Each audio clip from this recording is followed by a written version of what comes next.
Apps can do a lot of cool things. You could order dinner, gamble on your favorite team, and track your health. You could even get a mortgage. One click and you can be approved. I'm not sure by who or what country they're in. You deserve more from the mortgage industry. At AnyMac Home Mortgage, we believe in the need for live human interaction during a very complex process. The kind of service and guidance which an app simply can't provide. Our customers are more than credit scores and income documents. They're individuals and families who live in and strengthen our communities. Their story is our story, and that story begins in a home. Chris Sawyer is an expert on providing superior customer service and in meeting the mortgage needs of current and future homebuyers. With over 18 years of experience in the industry, Chris is able to help customers migrate through the home buying and home financing process by using his wealth of knowledge as a well-qualified mortgage professional. And best of all, Chris is located in Cromwell, Connecticut, where he has helped hundreds of clients in Connecticut, Massachusetts, and Rhode Island make their dreams of homeownership a reality. Visit chrissawyer.any-mac.com. Email him at csawyer@any-mac.com or give him a call, 860-878-8730. Chris Sawyer, NMLS number 39345, corporate NMLS number 338923. AnyMac Home Mortgage is an equal housing lender. American Neighborhood Mortgage Acceptance Company, LLC. DBA AnyMac Home Mortgage. Lo-Fi Direct. Connecticut First Mortgage Correspondent. License lender. Broker number ML 338923. Massachusetts Mortgage Lender and Mortgage Broker License number MC 338923. Rhode Island License Lender. License number 201128110L. Call for additional details.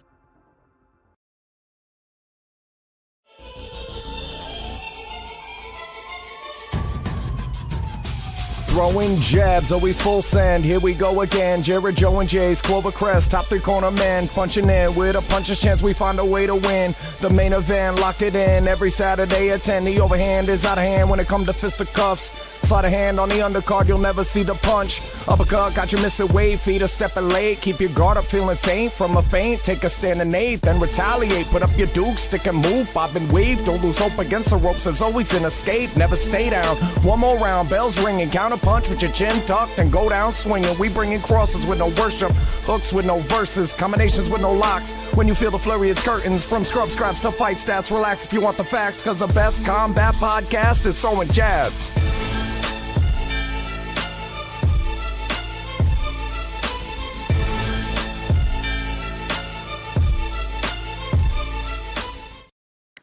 Hello, ladies and gentlemen. Welcome to the Throwing Jabs Combat Sports Podcast. I'm Big Jace, joined by Joe Guire and Jared Jones. And right now, we're in kind of like a lull in all the fights. We took last week off. Not a lot going down. Building up to the end of the year with a lot of big fights, especially in the upcoming weeks, the pay-per-view. And we'll get and talk about some of the fights coming up next year. The end of this year. But first, let's recap last week. Jan takes a majority decision victory over Mackenzie Dern. This was a unanimous decision to me. I don't think Mackenzie Dern really had a 10-8 round to warrant the tie there. She was great on the ground, but she has to learn. You can't be one-dimensional in today's MMA. You got to be able to take it on the feet, or if not, learn. She needs to go to one of these alpha males or American top teams. Learn how to wrestle. Learn how to chain some moves together so you can take the fight to the ground where you're comfortable. And Mackenzie Dern, the UFC likes to push her a lot. They love her, but coming up short in a main event. Joe, what do you think? Yeah, look, Dern does struggle with strikers. That's kind of her thing. She had herself in position a few times and went for submission moves late in the round. And, ultimately, it cost her. Jan's pretty good. I was really impressed by her a lot. This is a big win for her. I don't think it's a crushing defeat for Mackenzie Dern. I think it shows Mackenzie Dern's got a weakness. We know who and what it is, and she knows what she's got to do to get better. And what you just said, Jace, is dead on. She's got to go there and she's got to sharpen that up, because if that's how she's going to win fights, she's going to have to get a little bit better at it and a little bit faster at it. Yikes. Rodriguez is real good. And Jan looked good too. I was impressed as well.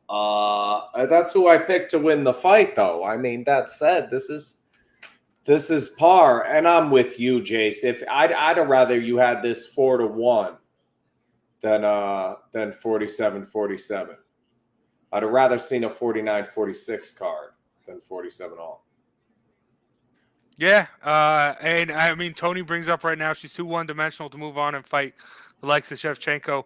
I mean, both of these women here fighting, I mean, none of them are really title contenders that much. I mean, Jan got the win, but can she? How many takedown attempts? How many total takedown attempts? Come on, man. Like Shevchenko? No, she'll beat her in that one dimension. And there's a dozen, there's a handful, no, maybe not a dozen, but come on. She has some work to do. If this had been the Contender Series, you know what? To the drawing board. Seriously, think back to the Corey Sandhagen fight, where the takedowns weren't the point, right? Because Corey Sandhagen used it to set up punches and kicks, right? It was the idea and the threat of level change that prompted him to victory. Mackenzie Dern can't do that because she doesn't have the striking ability to back that up. And so if she's not getting takedowns, you're not afraid of anything when you're fighting her. But don't you try? How many punches did she take in the face anyways? Eat 2 or 3 of those. I got a friend, Billy Allard, and we'd always have this debate, knock me out with the first 3 or 4, or you're going to get hurt. And I'd always be like, you're going to get hurt with those first 3 or 4. He was 5'6", 220, short, real stocky. And if he got a hold of me, it's a problem. But where we fight, in a phone booth or a football field? She's got to figure out the dimensions of the octagon and how to get it into the space she needs it to be in to win, because she didn't do enough trying to do that. She looked like she thought she could win the fight like that. And although the judges' scorecards looked like it was close, it wasn't. She needed it to be elsewhere for her to win that fight, and it was getting there. That was the thing that surprised me the most, is how little ability she had to really mix in the strikes and force a takedown some other way. You see some fighters just go across the cage and I'm getting the takedown. Here I come. Tackle. I will say the thing with Mackenzie Dern, if you look at like all these strictly Brazilian Jiu-Jitsu people, look at like Damian Maia, Glover Teixeira, these guys do kind of come out. Once they do, it takes time, but once they do start figuring stuff out, they do go on a run here. That's her best bet, but she has to figure this out, because taking all these punches to the face is not going to win you any fights. Plain and simple. Well, then that's it. Eat them. Eat them. Walk through them and get the takedown. If that's your option, it's better than what you did. Yeah, and I think, honestly, just go learn a little bit more wrestling. Like, when you can dictate whether it's on the ground or not, whether you can chain a couple. I mean, she was stuffed a lot with the takedowns, but she should, especially in the later rounds, you need to be able to go for that, because that's your only avenue to victory. I mean, 47-47 does not indicate this fight, so she won the second round. Yeah, but I mean, like, we're talking a lot about Dern. Where does Jan go from here? Because I think it's great, but she's not going up and fighting Shevchenko anytime soon, or she's not having a fight of that caliber anytime. She's going to be great, great little main events here and there, but I don't necessarily see her as a world beater. Do you, Joe? No, I don't. I definitely don't see her as a world beater. Not at all. I mean, she's also 33 years old, so it's not like this is some up and coming fighter. You know what I mean? She's a decent fighter. I mean, she's lost to Mariana Rodriguez and Carla Esparza. I feel like the upper level competition is a little bit out of her element. like everyone in women's MMA, she's beaten Angela Hill by decision. You know, there's this girl's a decent fighter. There's just nothing to write home about here, and I don't know if there's a much higher ceiling for her. Yeah, well, that's what I was going to say. I think this is the pinnacle. You won a 5-round main event in the UFC at 33 years old against top opposition. I don't think we're going to be able to say too many greater things than that. This is likely her crowning achievement, but we'll see. We'll see. She's obviously got a puncher's chance in most of these fights. Yeah. I mean, who knows? Shevchenko, and yeah, Santos will smash her too. Yeah, there's Tony chiming in. Yeah, yeah. But yeah, I mean, it was a good card, and that was a fun main event. I'll tell you, I enjoyed that fight a ton. Oh yeah. But talking about other fights that we're going to enjoy, moving us on to the Who You Got. End of year fights. In the past couple weeks, it's really sucked. We've had Fury versus Joshua fall through. Crawford and Spence is falling through. So both those fights no longer scheduled to the end of the year. But there are still some big upcoming fights, some really exciting fights. And Joe, by the end of the year, what's your fight you're most excited for? I have marked December 3rd on my calendar. Juan Francisco Estrada and Chocolito Gonzalez. The trilogy comes to an end, even though we know who. We know who won both of those fights. He's going to go out there, get it done for a third time, and answer all of the questions. But it's going to be a hell of a battle, and that's the one. It's definitely going to happen because these guys don't skip out on fights. These guys want to fight each other. It's been 21 months. This one's going down. Mark it on your calendar. It's going to be the last great fight of the year anyway. Might even end up being the fight of the year. A lot of bad blood here, Jared. That's a good one. Yeah. No, I'll take it. You guys have to know mine. Next Saturday. Yeah. Come on. Are you ready? You know what, Jared? They pushed it back when the Queen died? Jared, you know what? We're ready. I knew I was going to go first, and I thought, wouldn't that suck if I just scooped and took all Yeah. Viviane Marshall, are you watching the build up to this fight? Like, some of the back and forths between these two are just classic. You want my chain? She starts talking about her chain. Oh, you know you want some. I'm like, oh, on the G-Walk, you want my chain? I mean, this is fun. And Marshall may stop Shields. She's going to beat her. She might stop her. Does she stop her or not is a better question than does she beat her or not. Savannah Marshall over Clarissa Shields. On the G-Walk, you want my chain. Check them out. Entertaining as hell. Yeah. And then they got pushed back. I'm a queen too. Like, it's fun. It's just fun. Yeah, those are both going to be great. I have 3 on my list. Hey, and how many knockouts Marshall have? Like 10? Just 12-0 with 10 knockouts? Stopping girls, Shields went to the distance with. I have to say. Are you taking Shields? Does anybody take Clarissa Shields? I have to say Clarissa Shields is a little delusional because, listen, you could be a great fighter. You're going to call yourself the GOAT. There's wilder fighters. Yeah, you know what I mean? You're not there yet. You're good. You're very good. But calm that nonsense down. Yeah. Well, and we just Floyd Mayweather fight Amanda Serrano in maybe the greatest female fight in the history of the planet. You've got a lot of nerve. You haven't been in a fight like that. You haven't had an opponent like that. And you're not stopping girls that the person you're fighting is. And she beat you. 84-1. Where's the 1? Here she comes. Well, this could be, if Clarissa Shields is able to get it done, this could be her Katie Taylor Serrano moment. So that's gonna be a great one, especially for women's boxing. I mean, that's gonna be a big one as well. But my three, I got one. I think we have to mention. I don't really want to mention, but Jake Paul, Anderson Silva. I think this is going to be big because I think Jake Paul. I mean, I'm always rooting against Jake Paul, but I think Anderson Silva, he's got that in him. Beat Julio Cesar Chavez Jr. That's a pretty decent notch in your belt. That's an actual fighter, not just some MMA guy.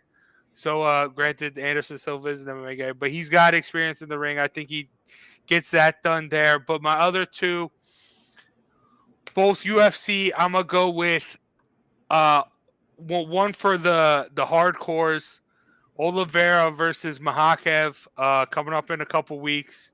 That's going to be a fun one. The ground game, I do think Oliveira has the potential to end it on the feet, but I think that's going to be a wrestler and BJJ fight to watch. Like, they're going to be all over the ground, reversals, getting submissions, that stuff. So that should be a fun one for the hardcores. And then for the casuals, Peter Yan, Sean O'Malley. Sean O'Malley's first test. Also on that card. That's going to be a fun one. I'm excited. But also Stylebender, Ferreira, getting that revenge in the octagon. A lot of fun fights the rest of the year. Even with two of the biggest ones getting canceled. Yeah. How about November 12th? If you're a boxing fan from the mid 2000s, the late 90s, mid 2000s, how about Ricky Hatton and Marco Antonio Barrera? That fight's happening on November 12th. I'm nostalgic for boxing. I love it. Good luck. Well, all right. All right, those are also real quick, worth mentioning. You'll all agree with this, and I think especially in light of what's happening in Ukraine. But Vasily Lomachenko, he's fighting Jermaine Ortiz, which isn't a big deal. But I just think Loma, back fighting is a really good sign because not only is he going to destroy this guy in his fight, but the Ukrainian military is absolutely obliterating the Russians right now, which I think is something everybody can appreciate. Difference is Ortiz is a local kid. He's not Russian. He's Massachusetts, I think, right? Yeah. Well, it's too bad for him. But you know what? He's good, top kid, good, solid fighter. Isn't Loma level though. I could say all the nice things about Jermaine Ortiz in the world. He's not Loma. He can't. It'll be good for him to be in a ring with Lomachenko. Yeah. Yeah. I think it might look a little bit like Jake Paul and Anderson Silva at the end.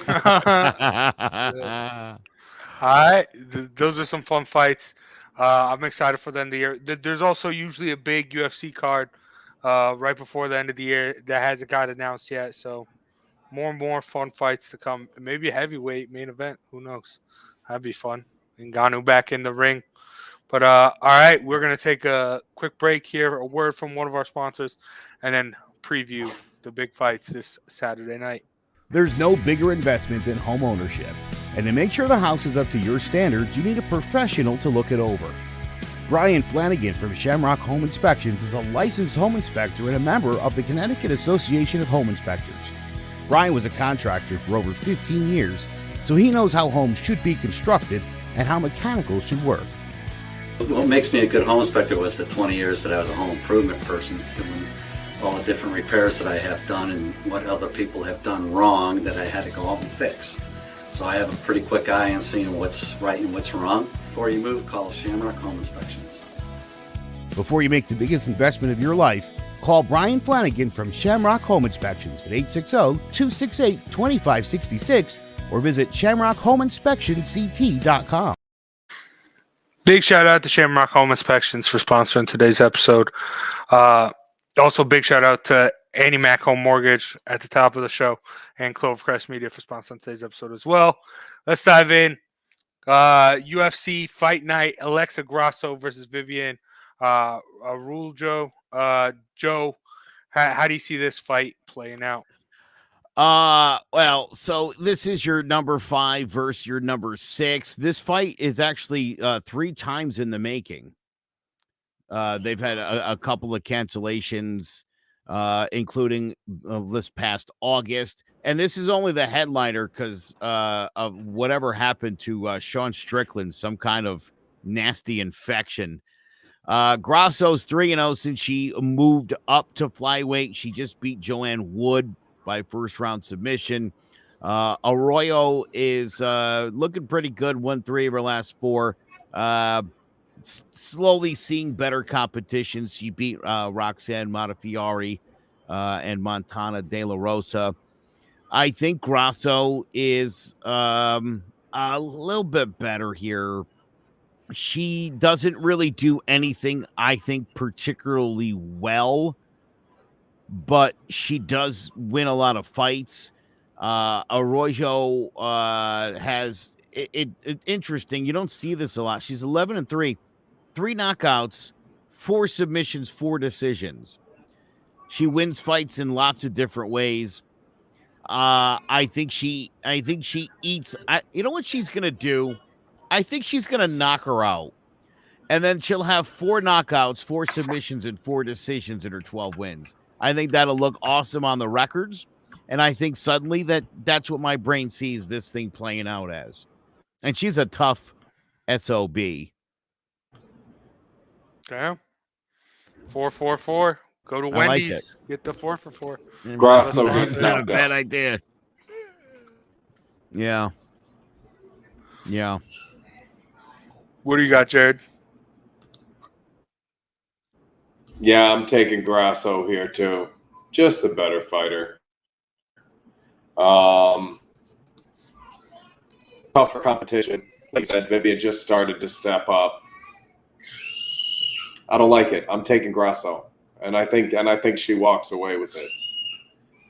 Yeah, and while she doesn't do anything particularly well, she doesn't do anything particularly poorly either.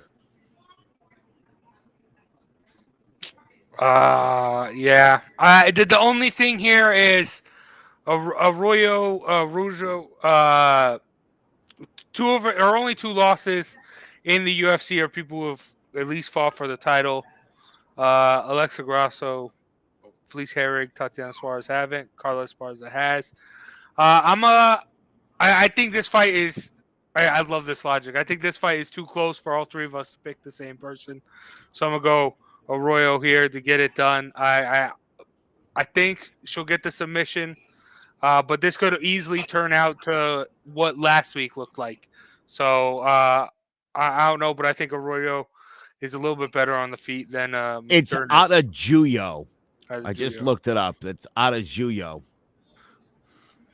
I speak Spanish, not Portuguese, so. Yeah. I love it. But all right, so you 2 on Grasso, I'm on Araujo. Should be interesting, but it should be a fun one. Cub Swanson also on that card in the co-main event. I I'm taking Grasso. Are you, Joe? So. Oh, that's great. But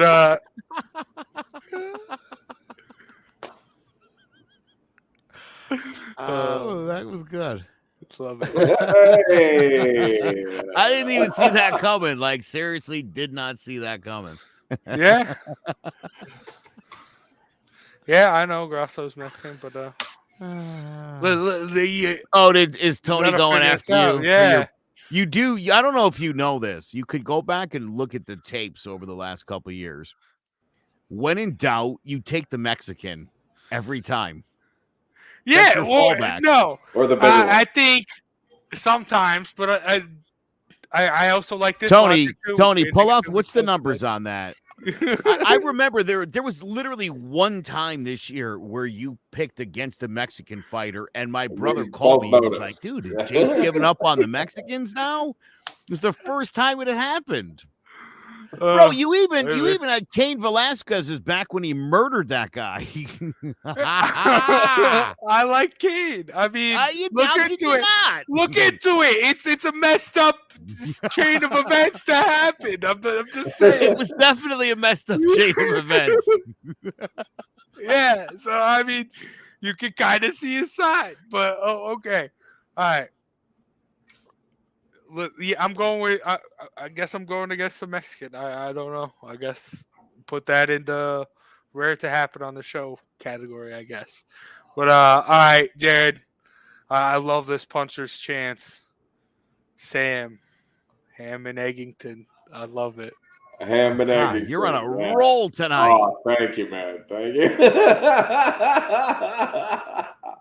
A biscuit for Ham and Eggington. Listen, I'm going big on this one, and I've been hitting everything. I sent you guys some numbers the other day. Doing real well. This one I really like. The guy he's fighting is 37 or something.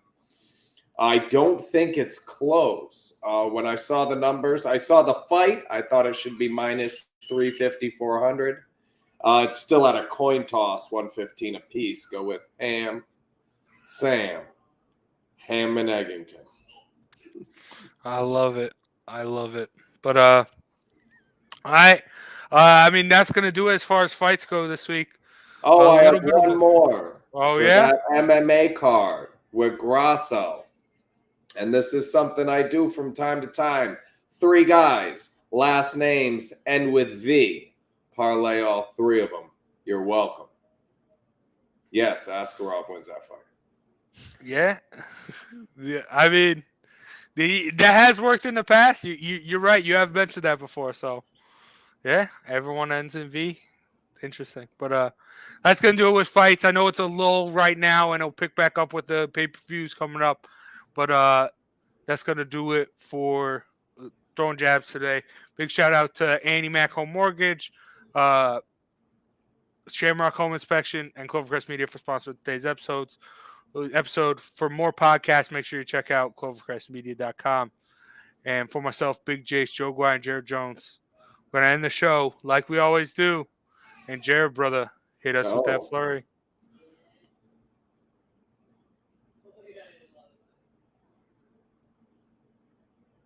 So somebody didn't get the memo about there not being a fleur tonight.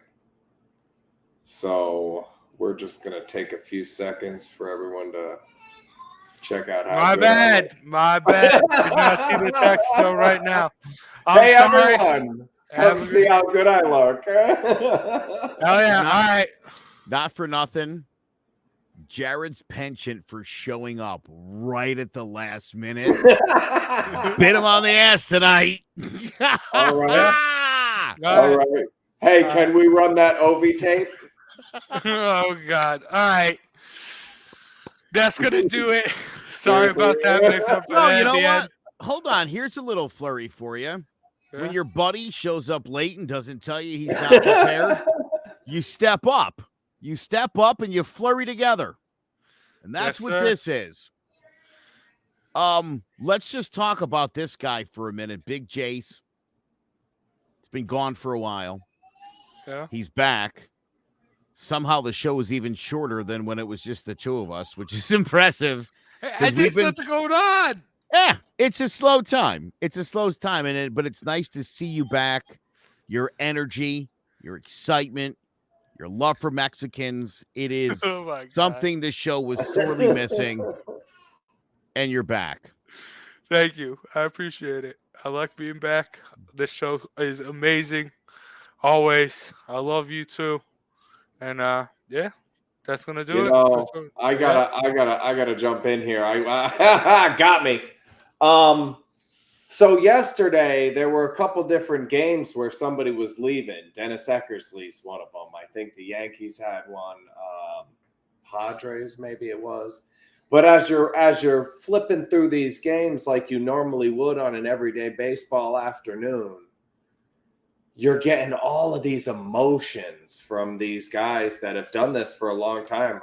There were 3, I think, that were retiring, and for like 6 innings, Eckersley's on the verge of tears, telling stories, and I don't know.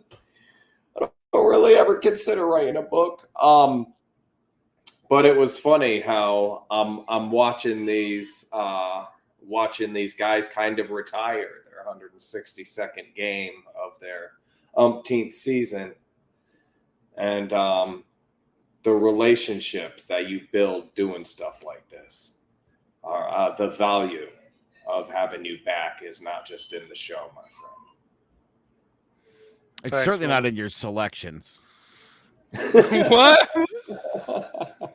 Hey, don't worry, I'll get back. I've been struggling. I'm not gonna lie, I've been struggling, especially with football. Really, I mean, the fight game's been slow, but I've been struggling with my picks for football. I think I'm getting back on track. Stuff's starting to swing up for me.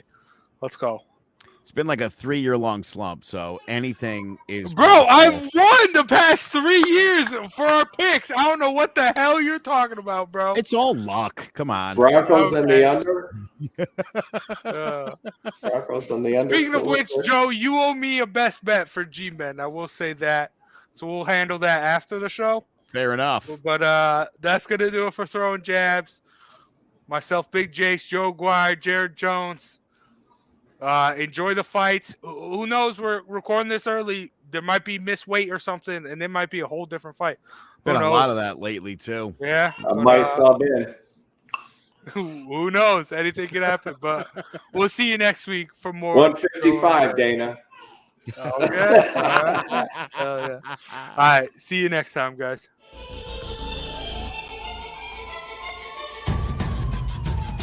Throwing jabs, always full send. Here we go again. Jared, Joe, and Jay's Clovercrest, top 3 corner man. Punching in with a puncher's chance. We find a way to win. The main event, locked it in. Every Saturday at 10. The overhand is out of hand when it comes to fisticuffs. Slide a hand on the undercard, you'll never see the punch. Uppercut got you missing weight, feet are stepping late. Keep your guard up, feeling faint from a feint. Take a stand and eight, then retaliate. Put up your duke, stick and move, bob and weave. Don't lose hope against the ropes, there's always an escape. Never stay down. One more round, bells ringing. Counter punch with your chin tucked and go down swinging. We bringing crosses with no worship, hooks with no verses, combinations with no locks. When you feel the flurry, it's curtains. From scrub scraps to fight stats, relax if you want the facts. Cause the best combat podcast is Throwing Jabs.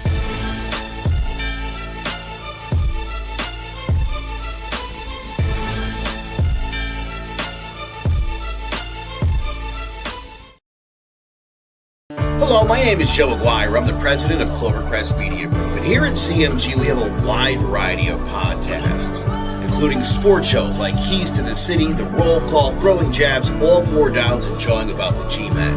And great true crime shows like Sticky Week, Crimes and Consequences, Ivy League Murders, and Bird, the unsolved murder of David Eichmann. You can find all these podcasts and so much more by visiting clovercrestmedia.com.